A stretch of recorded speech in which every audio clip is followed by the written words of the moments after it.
Hello and welcome to Kim Bay's vlog series as we're continuing with reading between the lines, and we're looking at Matthew 26:36 to 46, and Let This Cup Pass From Me is the title. So we're going to cover a few questions. Was it easier for Christ to go through the crucifixion as he was God anyway? And was there another way? Did Christ have to be crucified? So our title from the author goes to say, it was the original poison chalice. Just minutes after pouring wine into a cup of blessing, Jesus prays to his Father regarding a very different cup.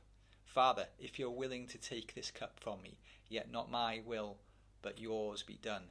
An angel from heaven appears to him and strengthens him, and being in anguish he prays more earnestly, and his sweat was like drops of blood falling into the ground.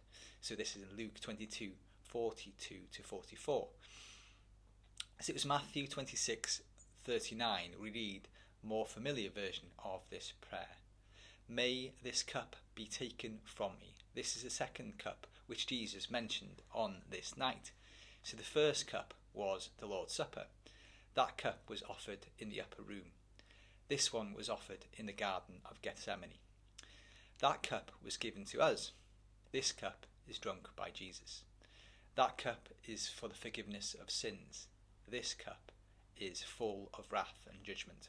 That cup brings life. This cup brings death. That cup is described as a cup of blessing. This cup is the cup of curse. Jesus takes the curse that we might have the blessings. He drinks what we deserve, so we receive only what he deserves. And that, in essence, is the gospel. And though the exchange is offered freely, it's unfathomably costly for Christ. Consider how the Bible speaks of this judgment, the cup of judgment. In the hand of the Lord is a cup full of foaming wine, mixed with spices. He pours it out, and all the wicked of the earth drink it down to its very dregs. This is in Psalm 75 verse 8.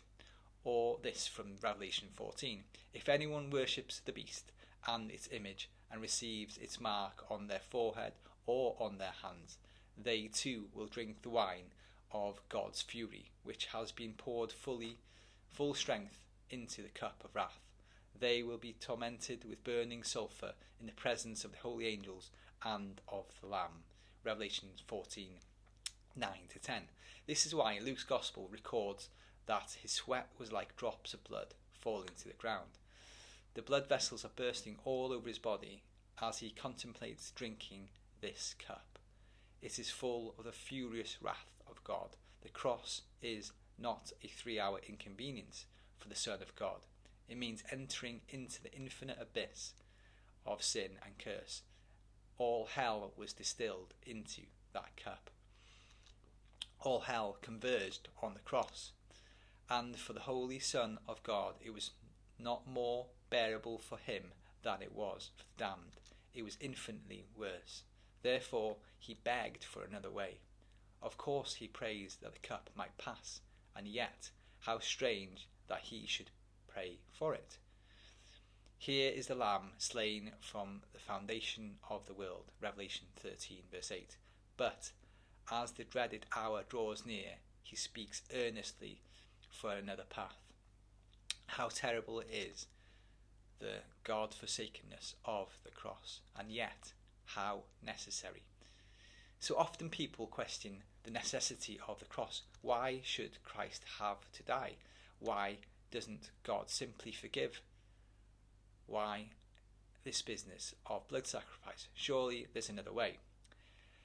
There are all questions which, in principle, Christ himself asks here at the garden. This is the very essence of his hour-long wrestle. He seeks Abba Father, provides no other way. There is no cup of blessing before us unless Christ takes the cup of curse.